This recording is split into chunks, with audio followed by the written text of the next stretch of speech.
postigo aqui hoje com uma presença super especial. Uma pessoa que tem uma história, gente, eu fiquei 10 minutos conversando com ele ali no bastidor. E olha, eu falei, esse podcast vai durar 3 horas. E o nome dele é Wallace William da Costa. No Instagram tá montanha. Aí por que será, né, Wallace? Gente, porque o rapaz é alto. Seja muito bem-vindo, Wallace. É um prazer te receber aqui hoje à noite. Eu tenho certeza que com a sua história muitas pessoas vão ser inspiradas. E é esse o motivo do Café com Histórias existir. Muito obrigado pelo convite, Tereza. Foi um prazer. É um prazer estar aqui com vocês. É um prazer contar histórias e tentar inspirar outras pessoas. E esse detalhe do nome Montanha é porque eu sou muito alto. Então, os amigos veteranos da faculdade me apelidaram de Montanha. Foi aqui em Araguaína que você deu esse apelido? Ah, que bacana, porque você não é daqui, né? A gente estava conversando mais cedo. Não, eu sou de Juiz de Fora, Minas Gerais. Estou a mais ou menos 2.200 quilômetros de distância de casa. Logo ali. É, muito pertinho, muito perto. E assim, Wallace, hoje você está no 8º período de Medicina na UFMT e ainda estudando, você já passou em concurso público? Sim. Eu criei esse hábito de estudar há muito tempo e pensei no 8º período, indo para o internato, mas consegui, ainda no 7º período lá na cidade próxima, Juiz de Fora, passar no concurso paramédico. Bacana, mas gente, o que a gente vai ouvir aqui hoje vai chegar nessa história da medicina, mas a gente vai voltar lá atrás, né, Wallace? Sim. A gente vai fazer uma pequena viagem no tempo, que não tem muito tempo, inclusive, que você começou a contar a sua história. Não, isso? É isso, não tem muito tempo. Eu decidi contar essa história porque é de muita inspiração e de inspiração para outras pessoas. E eu sabia que eu contando essa história eu poderia sofrer alguns tipos de preconceito, mas se no final de toda essa história, se uma pessoa entendesse que dá para mudar, principalmente através da educação, já valia a pena. Com todo que tivesse de bônus e ônus para mim nisso, já valeria a pena. E houve algum preconceito em algum setor? Sim, há bastante setores, inclusive na própria universidade. A gente ouve muito falar, em corredor, né? Não chegam diretamente para a gente. Como eu tenho muito apoio de alguns professores, mas eu vejo alguns professores e alguns funcionários da universidade falar que esse não é o tipo de perfil que eles querem. Esse não é o tipo de perfil que a universidade deseja. Porque eu sou pobre, preto, venho de uma comunidade humilde, sou um ex-presidiário e, de certa forma, maduro. Eu sou o mais velho da universidade. Sério? Eu entrei na universidade com 44, eu estou com 47 anos. Então... Foge a todas ao perfil daquilo que eles colocam como aluno ideal. Sim, eu vim rompendo essas barreiras, não só eu, tenho outras pessoas também, que são um pouco mais velhas, que inclusive são os meus amigos daqui de Araguaína, né? Porque tu vai ser amigo dos meninos de 20, às vezes fica meio difícil, os né? meus principais amigos que me dão suporte, que são o Jailson e o Daniel, somos tudo 40 a mais. Inclusive, um desses amigos também passou para o concurso médico, perito. Está fazendo a segunda fase agora no Piauí também. Que bacana. E a gente estudou através, porque é muito conteúdo, a medicina é muito conteúdo. Sim. E a gente vem de uma estrutura de estudo anterior, e agora é tudo diferente o modo de estudar. Tanto que a gente estuda por PBL, que é baseado em problema. Então a gente estuda e discute em cima daquilo. Então era um conteúdo muito condensado, muita coisa. E aí a gente tinha um pouco de dificuldade com relação a isso. Então para a gente fazer isso tudo e ainda tentar ser concurseiro, que a gente não perde esse hábito, esse amigo nosso, Jailson, criou uma plataforma. E ele, diante das nossas dificuldades, ele criou para a gente estudar e agora ele está expandindo isso. Então, isso eu ainda vou querer conversar com ele. Sim. Porque você me contou isso aí o dia que a gente conversou pelo WhatsApp. Foi por isso que a gente conseguiu ainda. A gente já tem esse hábito de concurso. Eu tinha passado em 9 outros concursos antes. Quantos? 9. Meu Deus, ele passou até nos que eu tinha passar. Ele passou, por isso que eu não passei, tá vendo? Ele passou em todos. É porque depois que eu saí lá da penitenciária, aí eu vou voltar no início da conversa, mas só Nós vamos voltar lá. Tem isso aí que a gente vai lá por trás. Isso. Aí eu comecei a fazer concurso e eu fui conseguindo ter êxitos, e aquilo foi me dando gosto, e aí só não podia assumir mais que 2 lugares, então fiquei em 2. E aí depois, que a gente vai continuar no assunto, eu tive que abandoná-los e agora já passei no primeiro de médico, que não vai ser o primeiro, vou continuar. Que nem é médico ainda, mas já passou no concurso de médico, mas que bacana. E agora, nós vamos lá fazer uma viagem no tempo, vamos entrar no túnel do tempo do Wallace,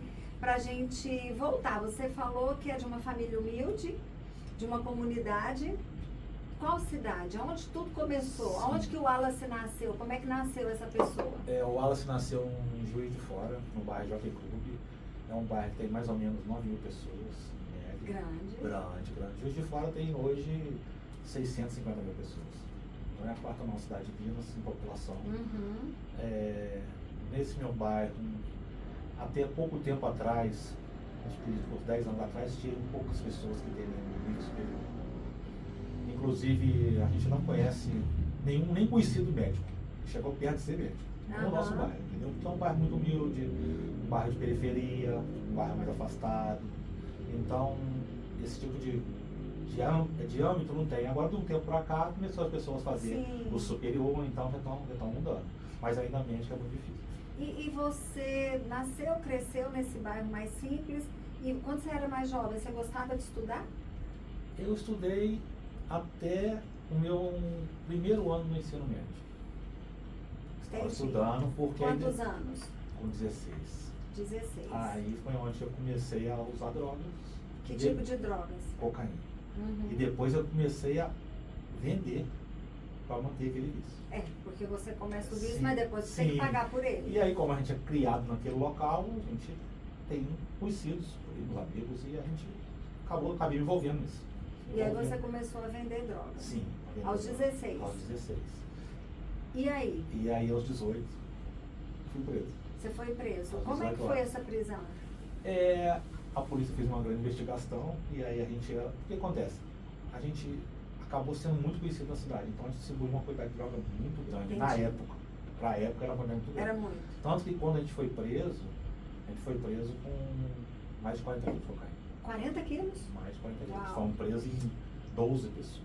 12. Então era uma operação. Sim, mas alguns não tinham nada a ver. Então só ficaram Tava 6 no final. Entendi. Uns estavam trabalhando, construindo uma casa onde estava a droga e acabaram levando. Aí acabaram levando.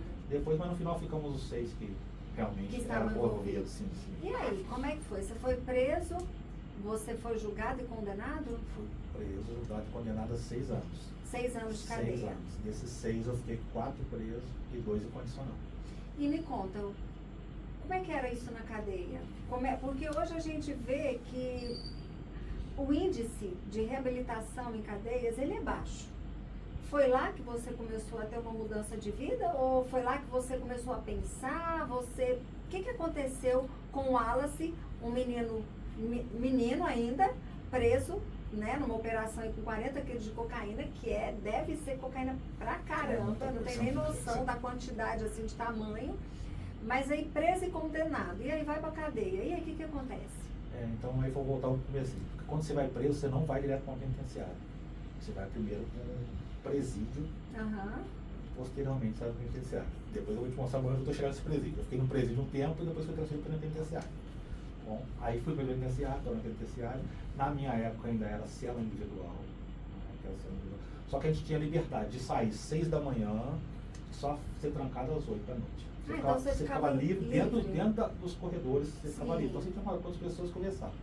E num sábado, assim, eu estava lá olhando aquilo aí, solto. Eu olhei para a grade assim, vi a lua bonita, quadrada assim, toda cortada por causa das grades, ficou quadrada. E aí eu pensei, o que meus amigos podiam fazer? O que eles estavam fazendo?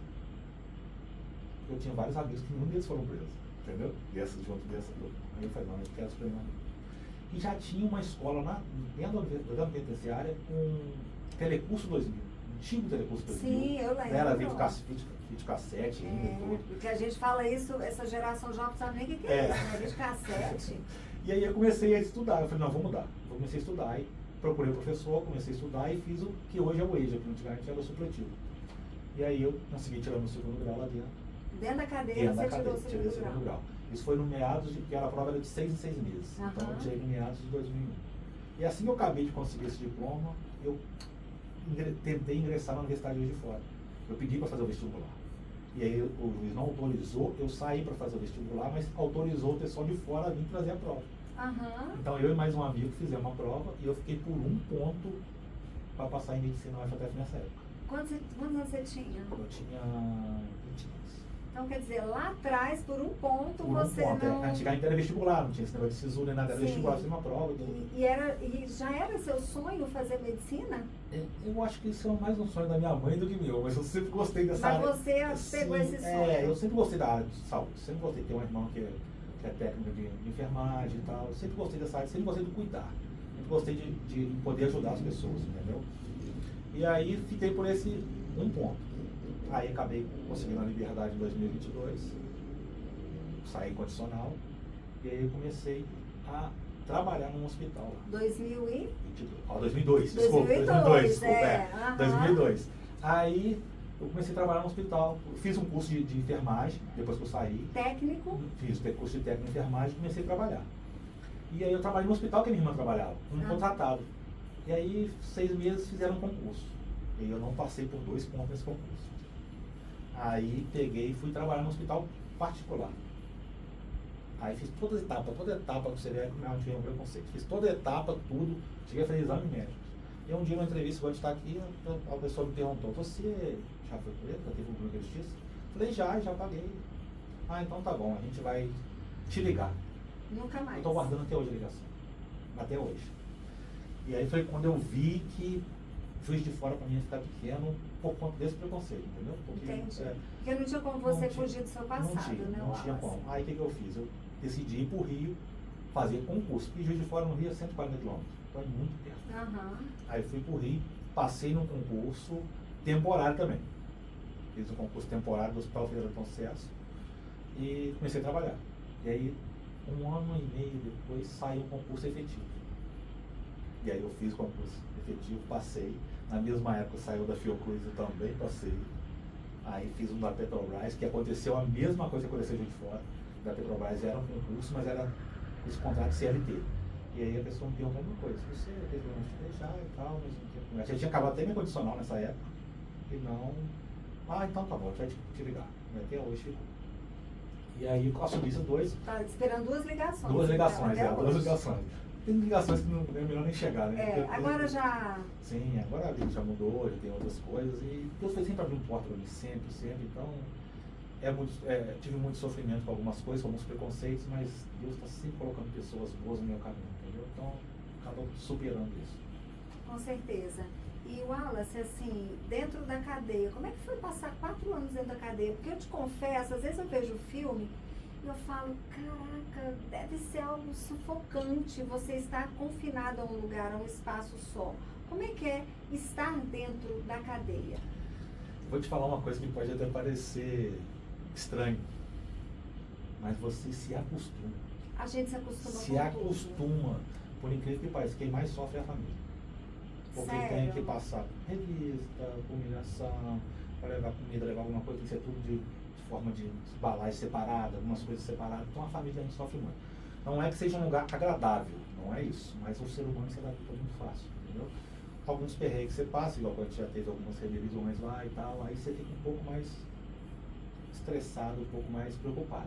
Mas o convívio no dia a dia, você acaba se acostumando. Parece estranho falar isso, mas você acaba se acostumando. É como se fosse uma nova rotina, uma rotina ruim, mas é uma nova rotina. Que você não tinha outra opção, não você tinha que se acostumar. Você tem que se acostumar. Rebeldia nessa hora. Você tem que se acostumar e tentar tirar algum proveito daquilo.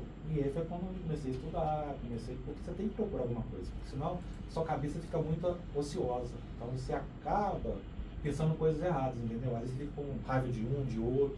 Isso não vai Dos seus 6 amigos que foram presos com você, algum tomou o mesmo caminho que você ou não aconteceu isso? Voltaram para aquela vida de drogas, de tráfico, toda essa questão e talvez até foram presos novamente? Por incrível que pareça, só um voltou. Os outros, sério? Só um voltou. Os outros, assim, mantiveram suas vidas normais, mas o baque foi tão grande que não quiseram mexer com isso. Um outro voltou, ficou preso mais algumas vezes e tal. Infelizmente faleceu, uma pessoa muito boa, mas de coração, mas infelizmente não quis mudar de vida e acabou falecendo, mas não por conta disso, por outras coisas, né? Entendi. Por conta desse. Porque muitas vezes quem fica numa vida como essa tem a vida curta. Sim. Geralmente quem está nessa aí são poucos caminhos. Ou é morte, ou é cadeia. Então, ou mudar de vida. É isso aí. Que foi o que você sim, fez. Sim.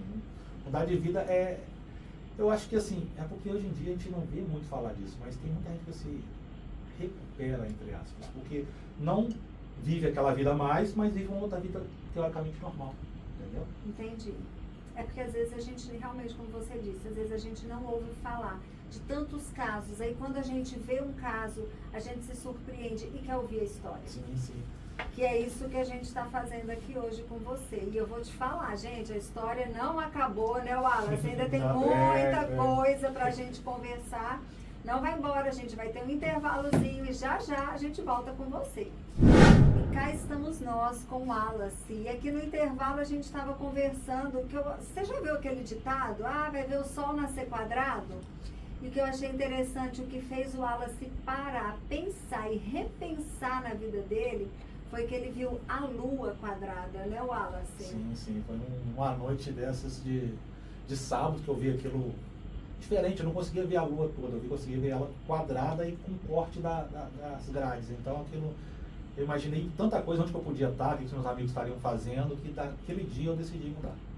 E você realmente decidiu, porque você saiu e aí já teve né, foi estudar, foi fazer concurso, mudou de cidade, passou, como você falou, por momentos onde você sabe que o seu passado te impediu de entrar pelas portas que você queria, porque uma coisa que a gente não pode fazer é apagar o passado da gente, né, Wallace?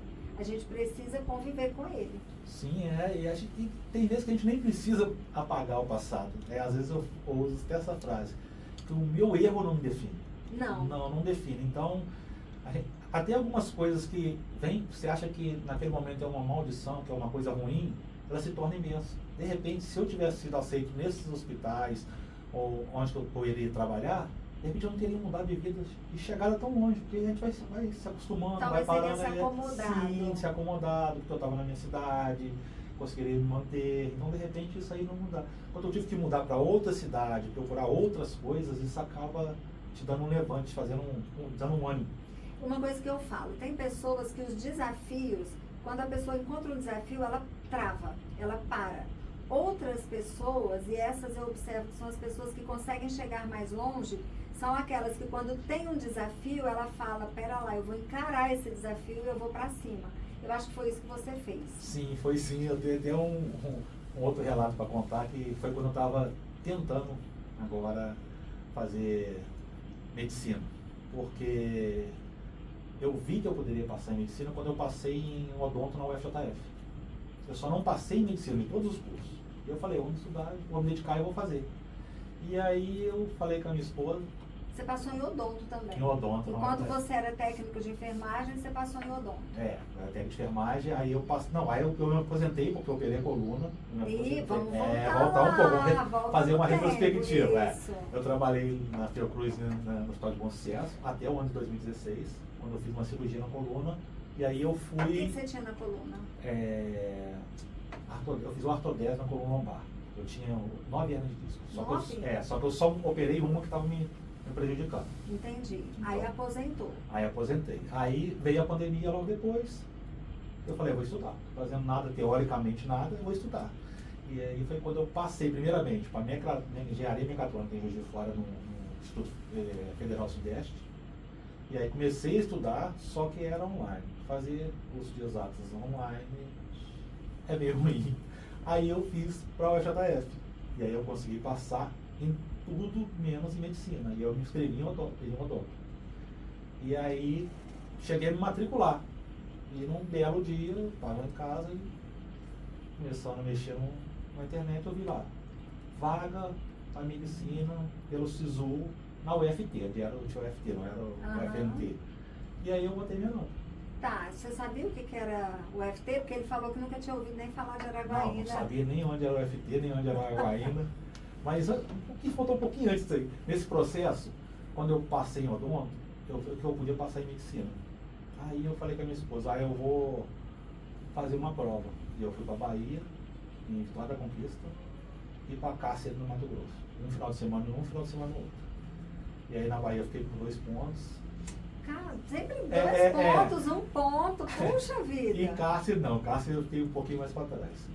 E nesse intervalo que eu estava fazendo essas viagens, teve uma festa de família, E duas parentes minhas, minha filha estava presente, conversando, falaram assim, o que o fulano está fazendo? Está viajando? Tá? Ah, está tentando fazer prova. E elas falaram assim, ele só está passeando. E a minha filha, na época com 6 anos, se doeu. Falou, não, meu pai vai passar. E ela contou para a mãe dela ia me contar. E aquilo me desafiou. Eu falei que a partir daquele momento eu ia fazer outra prova e eu ia conseguir passar. Só que Deus foi tão bom, apareceu essa oportunidade da UFT. Foi onde que eu vi e eu julguei a minha nota. Eu coloquei minha nota do SISU, daí uma semana chegou lá, convocação para o município. E nisso você estava morando no Rio? Morando em Juiz de Fora já. Já tinha voltado para Juiz de Fora, estava aposentado, quer dizer, podia pensar, já estou aposentado, tá bom, né? Já estudei, não deu certo. Mas aí consegui passar. Só que aí eu tinha que convencer a minha esposa a segurar essa onda de ficar com 4 meninas. Inclusive eu tenho uma filha que é especial, que é autista grau 3. E aí, quando eu conversei com ela, eu falei, eu consegui passar. Ela falou, o que você queria? Eu falei, é. Ela falou, então vai. Tá, sua esposa falou, então vai. Mas quando que você conheceu a sua esposa? Eu conheci ela em 2009. Você estava onde? Ainda estava no Rio, trabalhando. E aí eu cuidei de uma prima dela, que estava no hospital. E um dia, de uma forma de me agradecer, ela me chamou para me ir na casa dela, no almoço que ela ia fazer para mim. Porque eu tinha cuidado dela no hospital. Eu tinha sofrido um acidente de moto. Você tinha cuidado da prima? Da prima. Ela me chamou para ir na casa dela, que ela ia fazer um almoço para mim, de agradecimento e tal. Eu falei, pô. E aí fui. E aí foi onde eu conheci. E a gente começou a ficar junto. E ela trabalhava, fazia o que Não, ela eu estudava, fazia? Na época eu estudava, ela fazia enfermagem. Então, quer dizer, ela também trabalhava ali na mesma área? Sim, não trabalhava ainda, só estudando para a mesma área. E aí você foi almoçar na casa dela, conheceu a família, Sim, contou para ela sua história, seu passado? Pior que eu contei. Logo no começo, nos primeiros dias que a gente saiu, eu contei para ela. Vou contar logo, não, vou se contar, tiver que acabar, já acaba de uma vez. Eu acho que a gente não, com quem a gente quer conviver, ou qualquer outra pessoa, a gente não tem que ficar escondendo, não. Porque assim, eu sei que foi um erro. E eu paguei por esse erro. Sim. Entendeu? Então. E não deve mais nada. Sim. E se ela quisesse ficar realmente comigo, eu tinha que falar isso para ela, eu tinha que contar para ela a verdade. E foi o que eu fiz. E ela achou aquilo até estranho de eu chegar e falar logo no começo, de contar. Mas ela super apoiou, nunca me criticou por nada disso. Sempre me deu muita apoio. Você tinha quantos anos? Eu tinha 30 anos. 30. Então, assim, pra minha época era tarde, pra hoje é normal, porque as pessoas casam mais velhas hoje, né? Sim. Mas, e ela tinha quantos anos? Ela tinha 27. Uma diferença pequena. Pequena. Ela morava com os pais? Morava com os pais. E você contou pros pais dela? Depois. O sogro demorou um pouquinho mais. Contei pra ela principalmente, depois eu contei pra O importante era ela, sim, né? Aceitar. Mas eles são muito gente boa, sempre me trataram super bem.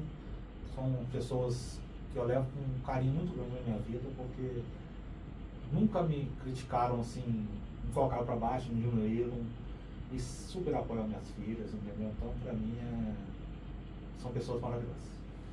E hoje apoiam, né? Também apoiam. O fato de você estar longe. Sim, até o fato de eu estar aqui, aí, minha sogra está lá na minha cidade, que é próxima.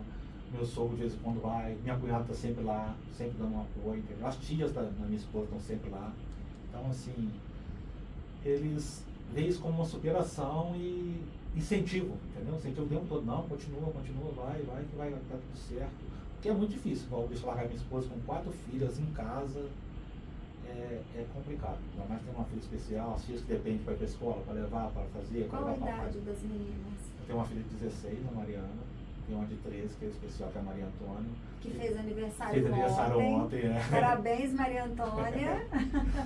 E tem uma de 12, que é a Maria Luísa, e a de 10, Maria Clara. Uau! Você realmente quis povoar o mundo. Eu falei isso pra ele, mas eu também, porque eu tenho 3, então. Não, mas filhos são herança do Senhor. São herança. Me fala uma coisa, falando em filhos são herança do Senhor. A gente vê que muitas pessoas na cadeia, eles se convertem, né, por causa do Evangelho, mudam de vida. E eu não critico, porque eu acho que você, se foi por causa do estudo, se foi pelo Evangelho, ou se foi pela família, o importante é que a pessoa mude de vida. Mas você, que já passou por isso, qual que você acha que é o fator mais determinante que ajuda uma pessoa a parar e pensar na vida para viver o que você viveu e resolver de fato mudar de vida? Que eu imagino que você conhece muitas pessoas que passaram pelo que você passou. Qual que você acha que é um dos fatores determinantes, Wallace? Sim, eu acho que o maior deles, a maior determinante, né, com relação a isso, a superação e a tentar passar por tudo isso é o Evangelho. Não tem como. Isso aí é uma coisa muito importante na vida das pessoas e geralmente quem olha para quem está no presídio são pessoas que pensam no próximo. Então é muito pelo Evangelho. Dentro do sistema prisional, você não pode nunca deixar de ter é o apoio familiar, que é onde que o preso morre, entre aspas, porque o abandono da família é muito ruim. E tem muita gente que fica abandonada. Então, aí ele acaba tendo uma ponta de esperança nesse pessoal do Evangelho que vai ajudar, entendeu? Então, essa é uma parte muito importante, mas a família faz toda a diferença para quem quer sair dessa vida. E a família da sua esposa, sabendo de tudo, te apoiou, a sua família, com certeza, durante todo o seu período, te apoiou também. Você ainda tem pai e mãe? A minha família me apoiou, a família da minha esposa me apoia muito também. Meu pai já é falecido. Meu pai faleceu em 96, eu fui preso em 97. Então, graças a Deus ele não viu isso. Mas minha mãezinha está com 87 anos, passou por tudo isso, passa até hoje. E é um sonho dela. Uma vez alguém falou para ela que ela ia ter um filho médico, ela colocou isso na cabeça. E hoje eu estou aqui, entendeu? Olha só. Alguém falou para ela, você vai ter um filho médico. E detalhe, a minha mãe e meu pai nunca tiveram um ensino médico, um ensino fundamental completo. Então, e são quantos filhos? Somos 3. Quer dizer, os 2 outros não foram médicos, então não, você que vai ter que honrar essa... Aí eu até falo com ela, de vez em quando eu brinco com ela, eu falo, mãe, não, fica firme aí, fica firme que eu vou mostrar que eu vou ser médico, eu vou virar médico pra você ver. Ela vai ter que participar da sua formatura. Sim. Você pretende trazer sua família para sua formatura?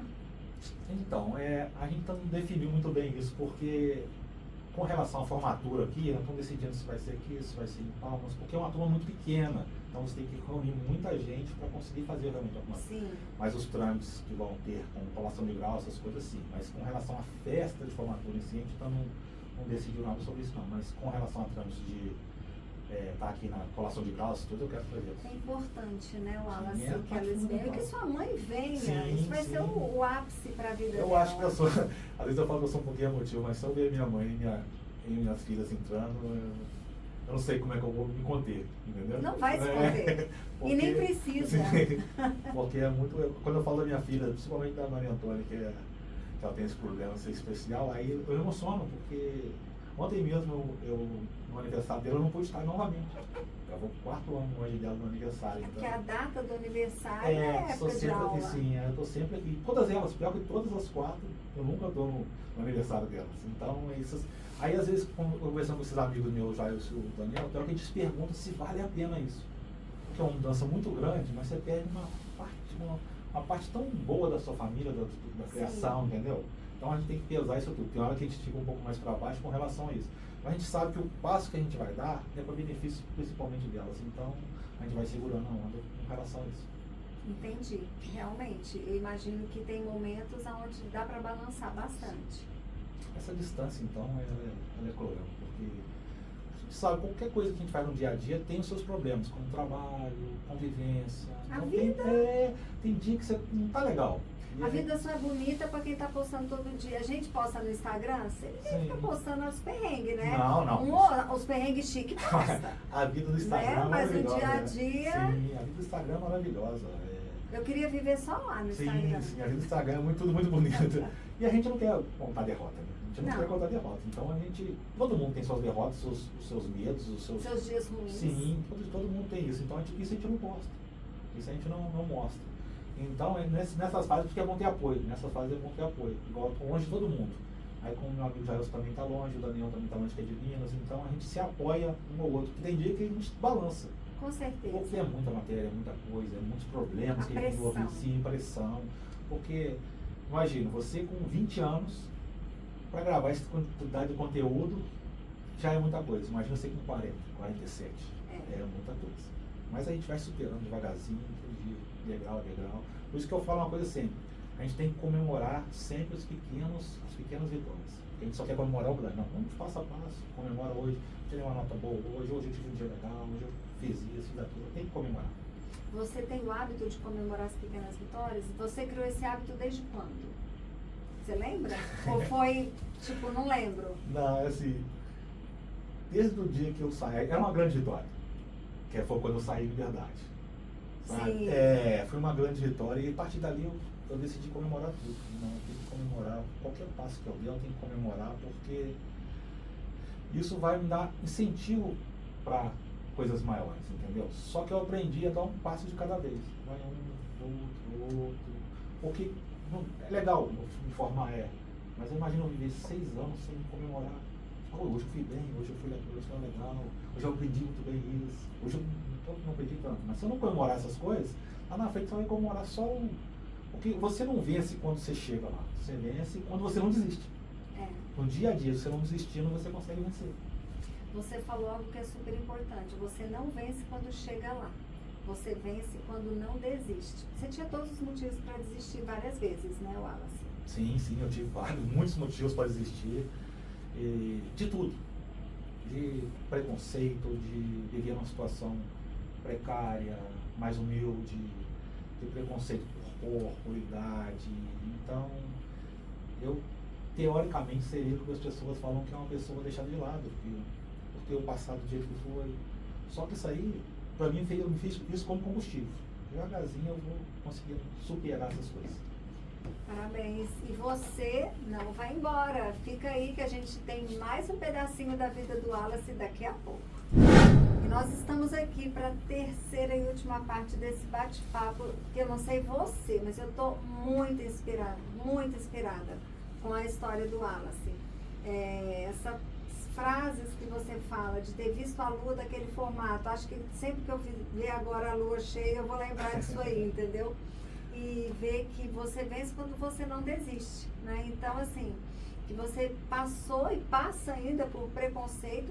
E eu acredito, Wallace, também, eu quero entrar um pouco nisso, essa dificuldade de estar longe, a dificuldade, é claro, da distância e tudo mais, mas tem a dificuldade financeira também. Sua esposa trabalha lá? Como é que está essa dinâmica? Porque você está aposentado. Hoje são 2 famílias, você está aqui, sua família está lá. Como é que é? Você se importa de falar um pouco para a gente? Porque é uma complexidade também. Eu imagino que isso faz parte da decisão de ficar e trazer esse peso também. Sim, isso é até mais um desafio. Mais uma coisa, a minha esposa não trabalha porque não tem condição, porque tem que cuidar das crianças. E da sua mãe, e da minha né? mãe ainda, cuida dela, muito bem, por sinal. Eu estou aposentado e aqui eu consigo algumas bolsas. Eu tenho uma bolsa de iniciação científica, que um grande professor, grande amigo, o professor Elias, me ajuda muito desde o começo, me ajudou muito aqui, então estou sempre fazendo projeto com ele. Tem uma outra bolsa da universidade que é auxílio pedagógico. Então, com isso, eu vou conseguir me manter. Só que até isso é uma outra dificuldade. Igual, por exemplo, Caraguaína é uma cidade muito cara, é uma cidade muito quente. Então, pouquinho.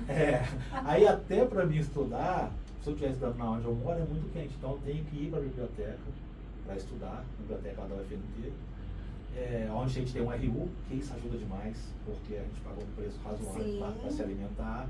E a gente fica, praticamente, no dia que a gente não tem aula, a gente está na biblioteca estudando. Que a gente tem esse apoio de ar-condicionado, de lugar calmo para você estudar, além do RU, e o apoio do pessoal da biblioteca da universidade. São pessoas maravilhosas que conheceram a história e ajudam a gente demais, entendeu? Então, isso que eu te falo, as coisas que vão acontecendo ao longo da vida da gente, vão colocando pessoas boas na nossa vida. Isso tudo é vitória, porque eles podiam olhar para mim e me discriminar como outras pessoas viram. Todos eles lá me apoiam, me ajudam muito, ajudam nós 3 muito, incentivam, porque tem uma dificuldade muito grande.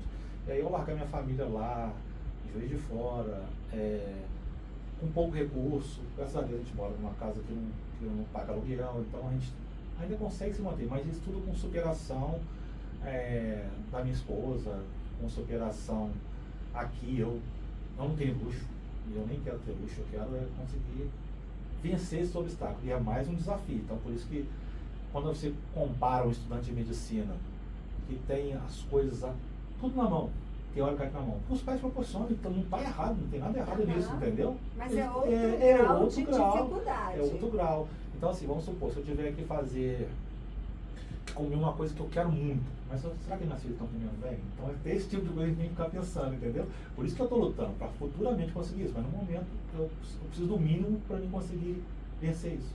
E o fato de você ter uma filha a sua filha tem autismo, né? Nível de suporte 3. Quer dizer, realmente, sua esposa precisa estar com ela, tem a sua mãe. Tudo isso gera toda uma logística bem diferente também, né? Sim, porque minha filha tem que fazer tratamento, tem que levar as outras para a escola. Elas não vão para a escola sozinha, só a mais velha que vai, as outras tem que levar. São horários diferentes, são escolas diferentes. E ela não tem você lá para dar suporte. Não tem eu. E assim, imagina, uma mulher, o marido longe, e ela com 4 filhas, mais a minha mãe para tomar conta. Entendeu? Então tem que ser muito resiliente. Isso não é uma vitória minha. Não é, não. O Wallace conseguiu, não. Se eu não tivesse esse apoio dela, desde o começo, eu não conseguiria vencer isso. Isso é muito difícil. Vencer nessa área é difícil. E sem o suporte dela, sem o apoio dela, seria impossível. E Wallace, bacana você falar isso e você reconhecer isso, né? Eu acho admirável por todos vocês estarem se permitindo passar por esse momento, sabendo que é um momento, que não é o que determina a vida de vocês, né? E agora você não pode trabalhar, você me falou que você está aposentado. O que você vai ter que fazer quando você formar em medicina? Porque a gente sabe, muitas vezes a pessoa forma em medicina e se abre todo um leque de opções, né? O que você pretende fazer depois que você se formar? Falta exatamente quanto tempo para você se formar? A partir de agora, de 27 de julho, a gente entra no internato, que vai ser o 9º período. Então vai faltar 2 anos, que é o tempo de internato, seriam mais 4 semestres. Para mim voltar a trabalhar, eu vou ter que passar por uma perícia, me desaposentar. Desaposentar. Então tem muita gente querendo aposentar, o Wallace quer desaposentar. Desaposentar para poder exercer a profissão. Detalhe, eu estou fazendo uma faculdade nessas condições todas sem ainda saber se eu vou poder. Porque só depois de eu conseguir desaposentar que eu vou poder trabalhar. Porque eu poderia entrar como pessoas jurídicas. Só que aí o governo pode me cobrar isso, falou tudo para trás, falando tudo disso. Então tem que pedir a exoneração, desaposentar, pedir a exoneração para exercer a função. Entendi. Quer dizer, tem mais um passo aí depois. Sim, não é só formar, vou trabalhar. Não é. Já posso pegar plantão? Sim, não funciona assim não. Você já consultou advogado para ver como é que é esse trâmite? Eu conversei até com o pessoal da própria Fiocruz antes de eu vir, que não teve um funcionário e tal, e aí eles me deram as condições e tal. E esse tipo de coisa que tem que fazer. Tem que fazer esse trâmite. Então, pra você ter uma ideia, mesmo que eu consiga vencer, ainda não é garantia que eu vou trabalhar. Eu vou poder exercer, mas primeiro eu tenho que romper esse problema, desistir desses 2 concursos, que eu vou desaposentar dos 2, desistir deles e aí sim assumir o cargo de médico. Entendi. E o que você pretende fazer? Você consegue visualizar o Wallace quando foi preso, né? Aquele Wallace lá atrás, ele não conseguia imaginar que o Wallace, com 40 e poucos anos, se formaria em medicina. Ele não conseguia. E você consegue se imaginar hoje como é que vai ser quando você formar? Vamos supor que você se formou, fez todo esse trâmite, está liberado. O que você quer fazer? Qual que é seu sonho? O que vem depois disso? Eu sempre falei isso aqui e vou reafirmar de novo.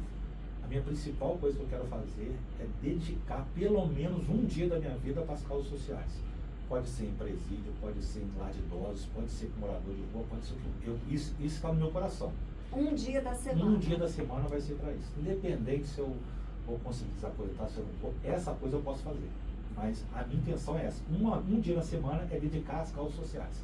Isso aí eu quero fazer. Independente do local onde for, vai ser onde precisar. Quem precisar de mim, eu vou estar à disposição. Isso eu acho que é uma forma de eu retribuir tudo que a vida me deu. Retribuir para as pessoas que a vida me deu. Se ela me deu o direito ao conhecimento agora, então eu vou passar esse conhecimento para as pessoas. Por isso que quando eu decidi contar a minha história, eu não quis ganhar fama, não queria ganhar dinheiro, porque nada, eu nem quero isso. Eu queria que uma pessoa se inspirasse que tem como mudar através da educação. E aí, depois que eu conseguir superar esses obstáculos, aí eu quero me dedicar às causas sociais, a quem precisa. Porque pode parecer estranho, mas tá cheio de gente na rua que precisa.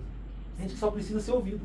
Tem gente que só quer ser ouvido. Tem gente que só precisa de um olhar. Sim, de um olhar, de um abraço, de conversar.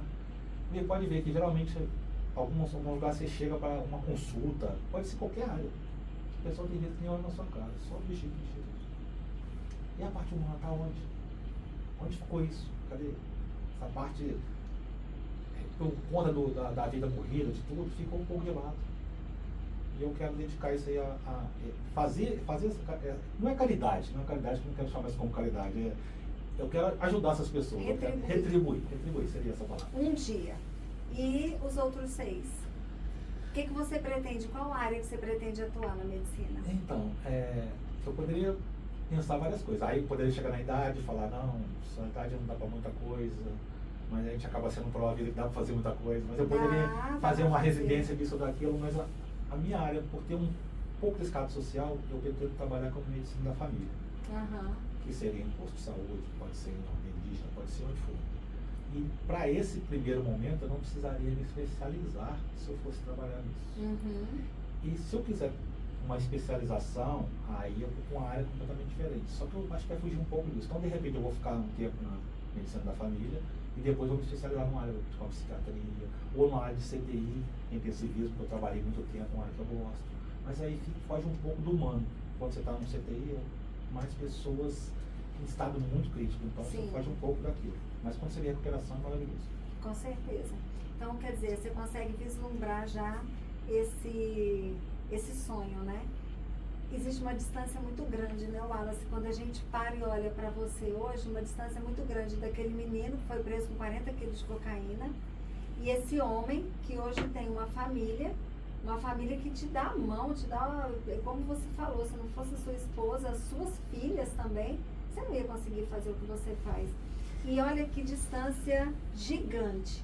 Eu queria te pedir que você pudesse, sabe, dar um conselho, dar uma palavra, porque eu acredito que tem muita gente que talvez não está preso, mas que às vezes a gente não precisa estar preso entre grades para estar aprisionado nas próprias tristezas, nas próprias nas restrições da vida, que a vida às vezes está difícil, estou com problema, enfim, às vezes não precisa estar debaixo ali nas quatro, né, entre as quatro paredes de uma prisão para estar aprisionado. Que conselho, o que você pode dizer para as pessoas que talvez hoje estão se sentindo assim, com depressão, muita depressão hoje em dia, muita ansiedade? Qual que é teu conselho? Eu acho que a maior prisão não é nem a cadeia. Eu acho que você disse tudo. Sim, não é a cadeia. A cadeia te priva de liberdade, priva a sua liberdade. Mas a maior prisão nossa é da mente. E a gente fica preso a muita coisa, muito detalhe, muita coisinha. Hoje a gente tem que parecer o que a gente não é. A gente tem que mostrar o que a gente não é.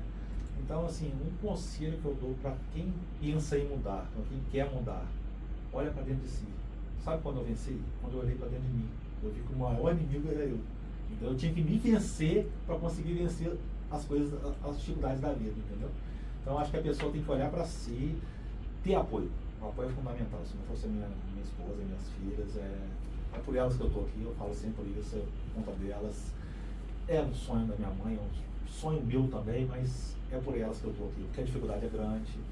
Então, assim, às vezes a pessoa está em casa e fala assim, eu não tenho mais idade para ter. Você quer mudar, você vai mudar.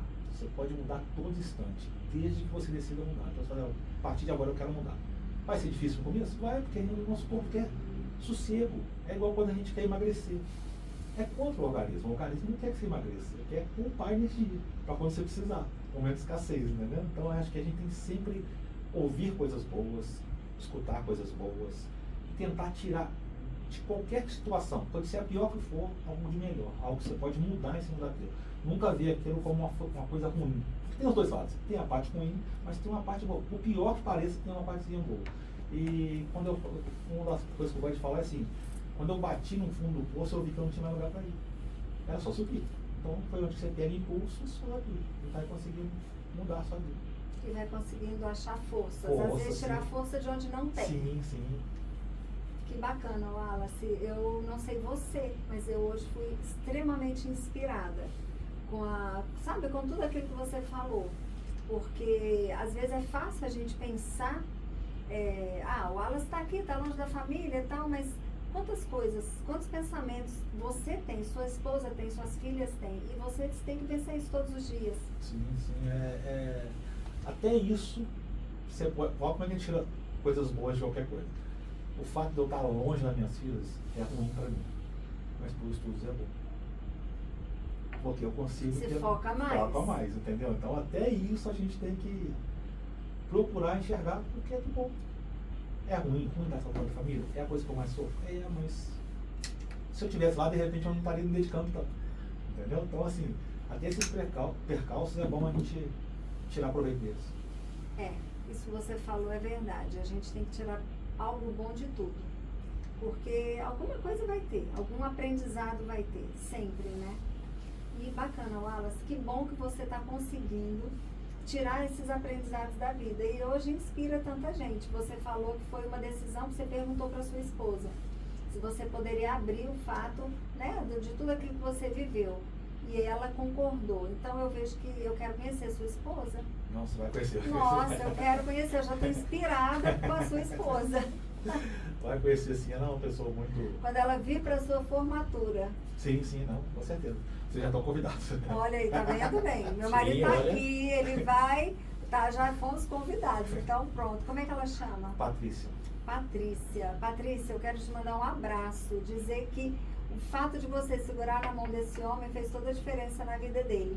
Porque nós sabemos que nós mulheres, a gente tem uma força muito grande. Parabéns, Patrícia, por ser essa mulher forte que apoia seu marido e as decisões dele. Quero muito te conhecer pessoalmente, viu, moça? E, Wallace, eu tenho aqui um pequeno mimo do Café com Histórias para você, ó. Tem aqui uma palha italiana do nosso parceiro da Toledo. Isso aqui é bom para dar energia para estudar. E tem uns cafés saborizados aí. Obrigado. E uma caneca, né? Para você tomar café e lembrar do Café com Histórias. Sim. Muito obrigado pelo carinho, pela atenção de vocês. Estou sempre à disposição para qualquer coisa que vocês precisarem. Se precisar de algum lugar, ajude palestrando, contando história em outros lugares. Se precisar, pode contar comigo. Bacana, bom saber. Eu queria deixar até uma frase que eu conversando com um amigo meu esses dias atrás, a gente... Fica à vontade. Estava conversando e eu parei para pensar. Você já percebeu que quando a gente se torna médico, a gente pode se tornar presidiário? Fácil, tem vários ex-médicos presidiários, mas são poucos ex-presidiários que podem ser médicos. Nossa, é verdade. E isso geralmente é um pouco invertido, porque você era um médico, cometeu um crime, agora você é um presidiário. Se você cometeu um crime e quer ser um médico, as coisas se invertem, eles tentam te proibir disso, entendeu? Então é um tipo de coisa que a gente tem que parar para pensar também, que é um pouquinho de valor invertido. Porque quando você tem uma profissão, você pode se tornar um presidiário qualquer um. Você pode cometer um erro. Qualquer pessoa. E quando você tenta vir do erro para se tornar uma coisa boa, você enfrenta algumas barreiras. Então é um tipo de preconceito que a gente podia ter, não só com um ex-presidiário, mas com pessoas que cometeram alguns erros. Sim, porque errar, qualquer um de nós pode errar. O problema não é errar. O problema é ficar no erro. E você tomou a decisão de sair dele e pronto, acabou. Você zerou. Sua dívida foi zerada. Então não tem por que ter peso por causa disso. E eu tenho certeza, Wallace, que você falou que se você mudar a vida de uma pessoa já valeu a pena. Mas eu tenho certeza que o seu testemunho, a sua história de vida e da Patrícia e das meninas, com certeza vai ajudar a mudar a vida de muita gente. Muitas pessoas precisam ouvir que tem jeito, que tem um caminho, que tem como sair. E isso que você traz, a forma como você fala com tanta tranquilidade, como se fosse a coisa mais, sabe? E isso é muito bacana, porque você encara dessa forma. E eu acho que isso que a gente tem que fazer. Errou, tá tudo certo.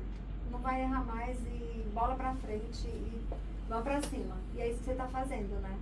A gente comete erros todos os dias. Todo dia a gente comete pequenos erros. Sim. Alguns são mais vistos, outros não. E esses erros servem para a gente aprender.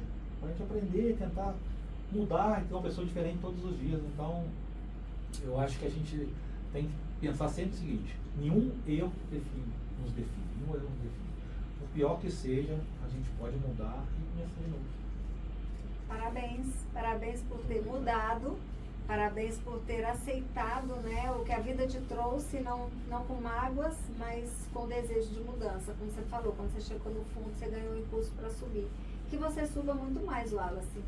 que você consiga desaposentar, fazer mais, aí o caminho inverso, né? O povo quer aposentar, ele quer desaposentar daqui a pouco, que você consiga. E conte com a Araguaína, conte conosco. Um prazer enorme te conhecer, um prazer enorme te receber. Fala para as pessoas sua rede social. Um prazer foi meu, obrigado pelo carinho de vocês. Minha rede social é @WallaceWilliam_Montanha. Montanha, lembrando que é dos veteranos que me colocaram pelo meu tamanho. Obrigada, Wallace. Pessoal, siga o Wallace, siga o Café com Histórias by Tereza, compartilha esse podcast, sabe por quê? Porque eu tenho certeza